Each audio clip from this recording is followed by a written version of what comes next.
Many of you so kindly point out that Obito always seems to attack Kushina at the start of every video. Bet she's getting real tired of that. I would be too. Between pushing a human out of your body, having a monster try to claw its way out, and having a terrorist try to claw his way into the emergency room, I bet she didn't see today going the way it did. But then again, maybe she did. Maybe Konoha itself did. There's no other reason why they would move her to such a remote location with a heavily armed guard. Kushina probably does deserve a break, and maybe one of these days I'll give her one, but that day is not today. After all, when you serve as a crux of fate, you have no choice but to play your part so that plot can happen. So sit right back and enjoy. Welcome to the Amagi. Before we begin, only 25% of our viewers are subscribed, so if you're a fan of the video, please like and double check if you are subscribed. And with that out of the way, let's get into the video. It was a warm summer day. They were reaching the tail end of summer and about to slip into fall. Perhaps it was the falling leaves, perhaps it was the slight chill in the wind or the color of the foliage, but death was in the air. Well, it wasn't death per se, it was more of a thought. The village was reminded of death, of the end of something sweet.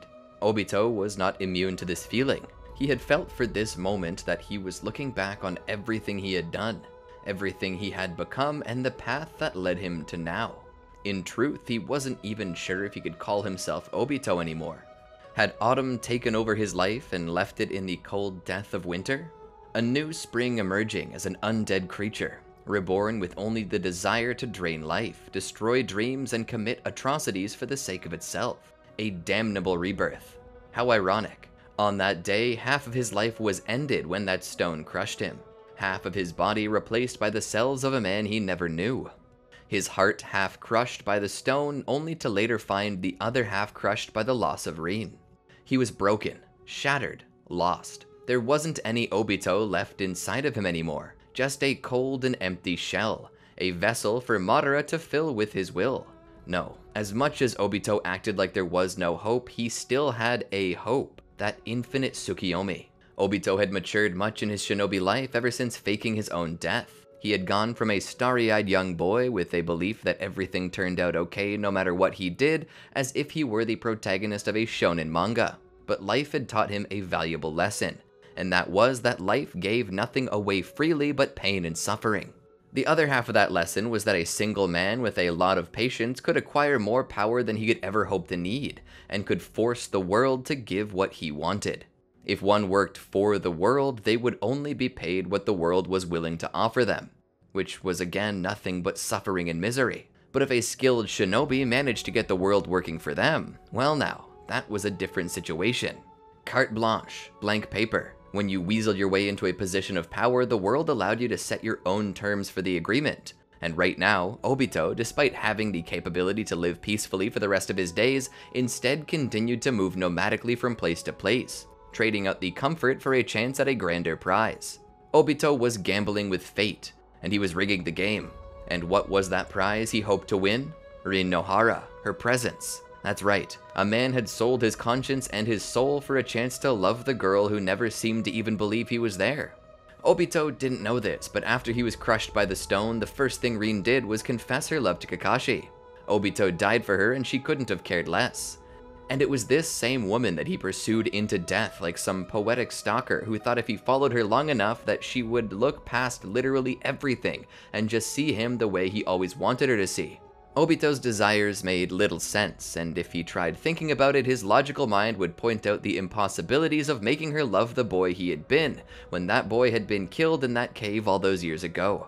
The more he thought on it, the angrier he grew. He hated the concept that everything he was doing was for nothing. Of course, there were many other possibilities to bring Rin back to life. Tobirama seemed to know a way. Obito knew that Orochimaru was working on one as well. But Obito chose the infinite Tsukiyomi. Why? Was it because he felt that he was doing a service to the world by introducing them to the achievement of that elusive concept that all people strove toward? The dream. Having a dream fulfilled within a dream? No, it couldn't have been that. Obito didn't give a damn about the world. If he were the only person left in it, he would still attempt to complete this plan. So for what reason did he choose this option over any other? Maybe it was because he knew that he needed a Rin that he could shape and mold. One that he knew he could make love him. Because in his heart of hearts, he knew the honest truth. Rin could never love the monster he was now. So even if she had been brought back to life, he would never have her. He needed her, and maybe that was a selfishness too. In that, how she felt about him didn't matter. He wanted her. No, he needed her. In a world so full of hatred and loneliness, was it so bad that he wanted something to wake up to every day, to smile at, to make him happy? Obito was back in Konoha again, and nobody knew. Nobody expected the ghost of a man to roll into his old haunt like a Clint Eastwood movie, but here Obito was, and he was propped against a tree. He had wanted to visit Rin's grave to remind himself of what he was fighting for. Despite coming across as that guy who threw everything away just for his own ambitions, there was a lot nobody ever really saw about him. The truth was, just as doing good was a conscious choice everyone had to make daily, so was doing evil. And in a heart that was always predisposed to kindness, it was sometimes a chore to eviscerate unarmed people like it was nothing. There were times where he couldn't sleep, though he would never let anybody know that. His conscience was stained, and his soul was tarnished by blood. Surely hell was his destination, so he needed to create heaven as fast as he could to forestall his final judgment and grant him his time with the love of his life. All the same, he felt a voice beckoning him back. You don't need to do this, Obito. You don't need to kill others and obtain heaven on your own. Happiness can still be yours. Just let go of your hate. That voice kept beckoning him back. Was it Rin's? His own? He didn't know, but just as one was tempted to fall to darkness, he was tempted to return to the light, and he needed this moment. He needed to meet with Rin and wallow a little in his desperation to regain the strength to continue down this course of self-defamation. He would be doing that now, but he couldn't. It seemed Rin was a rather popular girl, even 6 feet underground. Someone was standing in the way of her grave. A familiar masked man, white hair standing straight, contrasting and spitting in the face of the subtlety that was supposed to come with being a shinobi, Kakashi. He was the one person he didn't want to meet here.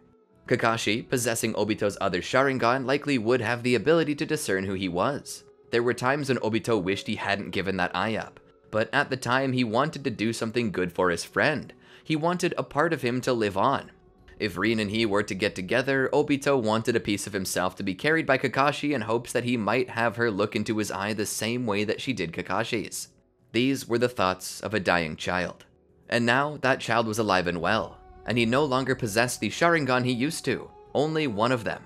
And while the ability was fine, Obito had to admit, all he could see with this eye were floaters. Those disgusting lines dashing across his eye due to the blunt trauma it had received from the rock, on top of the damage done by his Mangekyo. While Hashirama Senju's cells were enough to keep his eye from going blind, it didn't change the fact that he now had a permanent astigmatism in the eye, and it was annoying. Not to mention that now he had awakened a Mangekyo, it seemed Kakashi had as well. Yet neither of them had awakened a Susanoo, likely because the power in the eyes that would have awakened this echo of the Six-Path Sage had been split between them. Truth be known, here and now, Obito could simply take the eye back and have what was rightfully his. But he didn't. He wouldn't.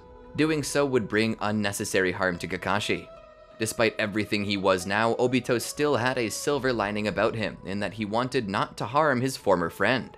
He knew that if he took the eye, chances were that he would have to kill Kakashi or maim him for life. And as of now, possessing a Susanoo was not as important to Obito. He had the short-range Kamui that allowed him to become all but intangible. One didn't need something super powerful when they had this. This was truly an absolute defense. A lot of abilities, including Susanoo, claimed to be the absolute defense, but the only thing that could break the Kamui's defenses was the Kamui. Another reason he didn't wish to encounter Kakashi as he was. If a fight broke out and Kakashi resorted to using his Mangekyo, he would be able to defeat him. And despite Obito's own growth, Kakashi was always a better fighter. Naturally gifted, Obito's mind was set aflame by the mere presence of Kakashi, and having lost himself in thought, he continued to enjoy the shade of the tree he was propped against, well out of sight, out of mind. Nobody came to the cemetery on a Monday. They were all either fresh back to work or fresh back to school. Kakashi was that exception that Obito had not planned for. But then again, Obito and Kakashi were like mirror images, their bond ever more solidified by their shared visual prowess. Obito let out a sigh. I could wait a little. Bastard failed to protect her like he promised. If it wasn't for him, she'd still be alive. It should have been him that was crushed that day, not me. But at least she was cared about when she was alive. Enough to have even the neglectful, stupid Kakashi visit her grave. Even now, the thought of Kakashi's failure made Obito want to forget everything he thought about Kakashi being his friend, and just run on over and rip his eyes out. But even if he resented his failure, he couldn't help but stay where he was. By the sound in his voice and by what Obito had heard, Kakashi had taken it very hard. And so, Obito, despite his rage, gave his former compatriot a pass. He had suffered like Obito had. Maybe that was enough punishment. Maybe it wasn't. Maybe Obito didn't feel like weighing the balance right now and decided to just let Kakashi have his moment. But that was when he overheard something interesting. He listened closer to Kakashi's secret confiding into the grave of Rin. Obito smiled. So Miss Kushina's finally going to become a mother. How wonderful, Obito thought. She always wanted to be one. It was her dream. Obito's celebratory thoughts suddenly bounced back on him as fate couldn't let him be happy. Not at the present moment. It was then that he realized that she was still the Nine-Tails Jinchuriki, and despite her being older than him, she wasn't much older. The chances that he could take the tailed beast from her on her deathbed was unlikely. Not to mention, Uzumakis were known to live a heck of a long time. She would likely outlive even Obito, which meant if he wanted to take her beast, he'd have to take it while she were still alive and well. But this was easier said than done.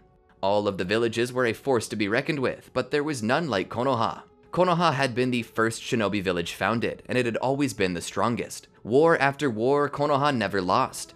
They always prevailed because they were the strongest. And the only tailed beast they possessed signified that, the Nine-Tails. A weapon so powerful that no other tailed beast, possibly all other beasts together, could defeat it. Hashirama Senju's ploy to bring a power balance to the world was, and always had been, a lie. The world could stand no true chance against Konoha, and were only led to believe so as to allow the other nations to keep themselves and each other in check. As Obito thought more on this, he remembered an old nugget of lore passed to him by a former Fuinjutsu specialist from Kirigakure. A seal weakens when a woman is in the midst of childbirth. The reason being that the mother must divert all chakra that normally would go to other functions, such as sealing, to giving birth to a new life. The more Obito's dark mind moved, the more he hated it. It was like a machine he couldn't turn off. He didn't want to think this way, but he had no choice. He knew that his best chance of success was to take the beast while she was yet giving birth. But could he do it? Could he condemn an innocent woman, a friend, to death, killing her in the midst of achieving the dream she had wanted so badly, just to feed the fire of his own ambitions? As Kakashi left the cemetery, Obito walked out from around the corner of that tree and began making his way to the headstone. He knelt down in front of it, removing his mask to bare his face covered in scars that he feared she could never love. Rin, I feel so lost, so scared. I know what I need to do to achieve my dreams, but doing so means destroying both the dream and the life of the only other woman besides you and my grandmother that I respected most. I don't know if I can do it. Please, tell me what to do. He leaned forward and rested his head against the tombstone and opened the ears of his soul, as if tuning into the world of spirits, hoping to receive some revelation from the soul of his lost loved one. Please, Rin, tell me what to do. No answer came. His fist slammed down upon the stone. She wasn't talking to him. She couldn't talk to him because she was dead. She had died a needless death, a death based in Kirigakure's own dealings. They were cruel to her, and so he returned their cruelty 100-fold by forcing the Mizukage to create the Bloody Mist. A village where nobody was allowed a free pass in life. A village where every shinobi had to face the same cruelty forced upon Rin. Obito mentally recharged by remembering all the horrible things that the world had done to him and had done to Rin. And now, screw it. Screw it all. Screw all of those he had once called friends. Screw Kushina and the baby she'd produce. Screw Kakashi. Screw Minato. Screw this village. Screw the whole damn world. Come hell or high water, this beast would be his, and nobody was going to stop him. Obito stood from his kneeling position and placed his mask back on. I'll have you, Rin. Nobody can get in the way of that. Even fate itself will falter to my desire. He turned around and began to walk away. He meticulously spied out the situation, listening to Minato and Kushina, to all the villagers. Gossip was something Konoha had in plenty. In most cases, such information would be something you'd have to pay for in other villages, but here it was free if you knew the right circles to listen in on. He came to realize that Kushina was already 7 months along, and there would be only 2 more until she reached full term. Using Zetsu to gather more information, he came to realize that there was going to be a special location where she would be brought. Finding that location would be tough though. He wasn't sure he could find such a place on his own, as everyone was very tight-lipped about it. So, as the month of October rolled around, he would stake out the home of his former mentor and his wife. He waited silently until 10 days passed. It was then that he saw Anbu appear at the home. As they did, Obito knew that her water must have broken. It meant that she was going into labor. He watched as they led them out. Obito would follow, moving from place to place. His Kamui certainly helped him in this moment to stay out of sight. Zetsu also helped. Finding the old cave where Minato and Kushina were set to have their baby, Zetsu spoke to him. "Will you require my help?" Obito shook his head. "No, I'm fine doing this myself. You wait outside the village and prepare a getaway for me." Zetsu stood there for a moment, his eyes narrowing as his mouth turned up into a smile. "Are you sure you won't need my help? Are you sure you can really sever such ties to your past as these without any help?" Obito turned to look at Zetsu directly, his Mangekyo glowing in the dark void behind the mask. "Are you questioning my abilities?" Zetsu's smile disappeared as he was overcome with a sense of dread. "No." "Then do as I said." Obito turned away from him. Zetsu began to leave. Honestly, he had rarely felt such intimidation. He had existed upon the face of this world for over 1,000 years. He had met many people, but the only ones who could instill in him such terror were Indra incarnates. That was until he met this boy. There was a killer hidden behind a smile. There was something about Obito that rang out of a kind boy turned into a monster, and this was true. He was exactly as Madara made him. Madara needed someone fit to carry out his legacy, and he had crafted a child he found in the refuse of the world and given him new purpose. And now, the same aura Madara put off was being echoed out by Obito. One might even mistake Obito for Madara now, and it was likely for that reason that Obito often used Madara's name as his alias. Even the voice impersonation was uncanny, and now that he had grown out his hair into a true lion's mane, everything about the boy had become Madara, save for his face, which he kept covered behind a mask with a single eye. Zetsu pushed these thoughts away. In the end, Obito, much like Madara, much like Indra, they were all his pawns, and were destined for the same fate, to be cast aside just as they had already before. And so, for now, he would indulge these as his master, but only until the stars aligned. Then, all bets were off. Obito watched the yin-yang colored man mixed with a Venus flytrap rush off. "Manifestation of Madara's will," he repeated to himself within his own mind. "Nothing more than a sentient leash attached to me by a dead man. Once I have no more use for him, I should dispose of him." Obito returned his attention back to the structure below, into which Kushina and Minato had disappeared. Obito would have to hurry, but he needed to do something first. He needed to scout the area and take out as many guards as possible, and so that's what he did. His Sharingan activated, he quickly scanned around. He noted and marked the position of every Anbu shinobi. He'd then begin to make his way into the shadows beneath the trees, a place where nobody would be able to see him. Obito tried to be careful with his Sharingan. It had a reflective nature to it. Even the slightest little bit of light shined at it would reflect back crimson, like the eyes of a cat. He would shut off his Sharingan for the moment until he began his attack. When the first shinobi's back was turned, he would rush the man with so much speed that it could make your head spin, and that's exactly what Obito did to the man. Firm grip on the upper jaw and lower part of the cranium, he gave a quick twist to snap the neck. The man didn't even hear it coming. Obito then moved up, remembering where the other shinobi were through tracking. He would sneak his way around and slowly evict the souls from each of their bodies until none were left standing. Obito would then come to the door of the underground cave system. He began to sneak his way through. This was where things got dicey. He didn't follow Kushina in, so there was no telling where they were. There further was no telling where the guards were. He decided to put his detective skills to the test. He activated his Mangekyo and examined the ground. He detected hundreds of footprints, most of them male though, and all of them were recent. Obito realized the only ones here were Anbu, physicians, and the expecting couple. Given that the one he was tracking was female, he decided to focus on shoes worn by females. There were rarely female operatives in the Anbu, and while it did happen, it was somewhat rare compared to the male-dominated unit. Obito wondered why, as women were more capable of getting close to their targets if assassination was their goal, but it seemed that there just was some gender inequity in the shinobi world. Not in the world he would make though. In a world of dreams, all would be equal, and all would be kings and queens of their own particular world. But pushing that from his ADHD-prone mind, he returned to the task at hand. There were only a few female footprints. This was likely the target and possible midwives. He followed these through the myriad corridors that turned this facility into a maze. It was near impossible to get in and equally impossible to get out. The level of disadvantage on anyone who did not know this place was incredible. No wonder it was chosen. It truly was perfect, but it didn't take into account space-time ninjutsu. All Obito needed to do was get in, and with this trail, that was no issue. His quick escape would be through Kamui. That's how he would get out. He dealt with any and all shinobi that got in his way as he came upon them. As he rounded the corner, he heard voices and saw a light. He heard a woman crying out as another woman, far older, wiser, and more experienced in this situation, issued orders to her. He was missing it. He needed to hurry. Once the baby had been declared, Obito rushed around the side quietly and cut down the midwives. By the time Minato had noticed, Obito had snuck around him and intercepted the child like a little baby football, running it to the end zone where he threatened to spike the ball if his demands were not met. Minato turned around and demanded his baby be returned.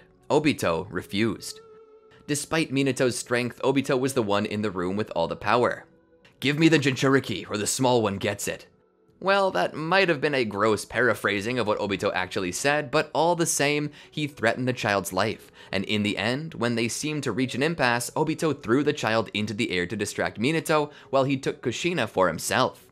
And with a sudden sparkle from his crimson-red Sharingan, both he and Kushina were in another location. He tied her up, chaining her to the stone and exposing her still somewhat open seal. He went to touch it, to open it up and pull from her what was rightfully his. But he stopped. He felt like he was going to panic, like he was going to have a heart attack. He had done some real messed up stuff in his time since he almost died, but here felt like the point of no return. If he twisted this seal, if he pulled out this beast, if he killed Kushina, he was throwing away who he once was. Kushina looked down at him with curiosity. Why was he hesitating? He had gone through so much just to get here, so why was this mysterious assailant hesitating? Perhaps he had a conscience he was fighting against. She decided to press the issue. After all, the strongest shinobi knew that only a small percentage of any battle took place on the physical plane. It was all in the mind, and she was still sharp enough to play the game. Are you really gonna kill me? Are you really gonna take a mother away from her newborn? The baby will still have his father. He doesn't need you. Kushina turned on the waterworks. All the pain from giving birth, all the emotion from seeing her baby for the first time, everything she had bottled up, she willed to the surface to give her words even more meaning. But I just wanted to see my child grow. I wanted to be there with him. I looked forward to every moment. I looked forward to feeding him, singing to him, and yes, I even looked forward to changing his diaper. This was the one thing in the world I wanted most, and as my village, my clan, the Uzumaki came to an end, I thought for sure it was out of the question. But then I met Minato, and now I've achieved what I wanted. And before I even get the chance to have it, you'll take it away?" She began to blubber. "Please, I don't want to die. I have a husband and a child now. I gotta be there to see them grow up. This is a fate even worse than death. The idea of being taken away from my family right as I get a chance to be happy." Obito groaned. She was playing him, and he knew it, and damn it, it was actually working. But refusing it, he pressed his hand forward. "Everyone has dreams. You can't expect others to favor yours over theirs." As his hand slammed into the seal, he heard her groan in discomfort. His chakra flowed into the seal to hook the nine tails, but as he did, he was scared back by its ferocious nature. It had grown enraged from Minato's actions toward it. It bit at him, essentially, and Obito recoiled, and as he did, his chakra brushed against Kushina's. Her eyes opened. Obito? Obito looked up, panicking that she had just discovered his name. Her face shifted to an emotion hard to pin down. It was mostly confusion, though there was terror and sorrow mixed in. Happiness couldn't take root though, as his actions seemed to be showing his intent to cast her aside, which only brought her more pain. At about that time, the Yellow Flash himself appeared via the flying Raijin mark he had integrated into her seal and punched Obito back. Obito went flying. Minato stood there and looked back. "Kushina, are you okay? He didn't hurt you, did he?" Kushina shook her hand. "Minato, don't hurt him! It's Obito!" Minato's head jerked back in the masked man's direction. "What?" Well, I say masked man, but in truth, the mask was shattered by Minato's fist. Obito rose to his knees and looked up. His cover was blown. And now that they knew who he was, this was only going to be harder. "Should I just retreat now?" Obito wondered within himself. "No, you'll never have a chance like this again. You need to show your master who's the strongest and defeat him." Obito stood and placed chains upon his wrists. Minato stood there silently for a moment. Obito. Obito drew closer to him as to attack. Minato didn't even raise his blade. Obito rushed in to strike him, but Minato caught his fist and pushed it to the side. Obito's attack was sloppy. Perhaps by now his will had faded. "Obito, where have you been?" Minato said. "Were you captured?" Obito stood there. "Does that matter right now? I'm trying to kill you." Minato shook his head. "No, you're not. That pathetic attack? For someone who managed to get where we were, it would take a lot more to do than what you just displayed." Obito looked up. I have to. I have to take the Nine Tails." "Why?" Minato asked. "Because I need to see Rin again, and the Nine Tails is the only chance I have. I can use it to awaken the Ten Tails. Then I can use it to cast the Infinite Tsukiyomi. I can cast the world under Genjutsu and show them peace. Grant them peace. Make them happy. I can make myself happy." Minato shook his head. "No, Obito. A Genjutsu won't make anyone happy. It'll simply put everyone into a dream. It's fake." "I need to see Rin again," Obito shouted at Minato, "even if that means killing you." Minato let out a sigh. "Obito, even if you accomplish your goals, you won't see Rin again. She's gone, and an illusion won't fix that." Obito's body was faltering beneath him. I can't do it without her. I can't live. But I can't kill you. I can't kill Kushina." Obito fell to his knees and pulled out a kunai. "If I can't kill, and I can't live, then I'll just die." He went to stab himself, but Minato caught the kunai by the ring with his finger. "No, Obito, I saw you die once. I won't see you die again." Obito began to cry. "Master." The boy fell into Minato's embrace. Minato began to stroke his head. "It's okay, Obito. You're going to be okay." In the distance, though, Black Zetsu watched. "This is a real shame. He's throwing it all away. I suppose I need to switch to plan B." Black Zetsu disappeared. Minato hugged Obito. "It's okay, Obito. I'm here with you. You're home. We're gonna get you help." And that's where I'm planning to stop this for now. Yeah, this is gonna spawn a little series of videos that'll move on to show what the world will be like with Obito returning to the light a bit earlier than expected. I hope you're all looking forward to it. Let me know in the comments below, what do you think should happen next? And if you enjoyed the video, be sure to give it a like and tell us so. If you've yet to subscribe and ring the bell, what are you waiting for? Join the club for real. Plenty of room. I'll make a deal with ya. If you subscribe and ring the bell, I'll provide you with 2 more videos right here that you might like to see. Oh look, there they are. Now that I've done my part, you do yours. Until next time, peace out, my friends.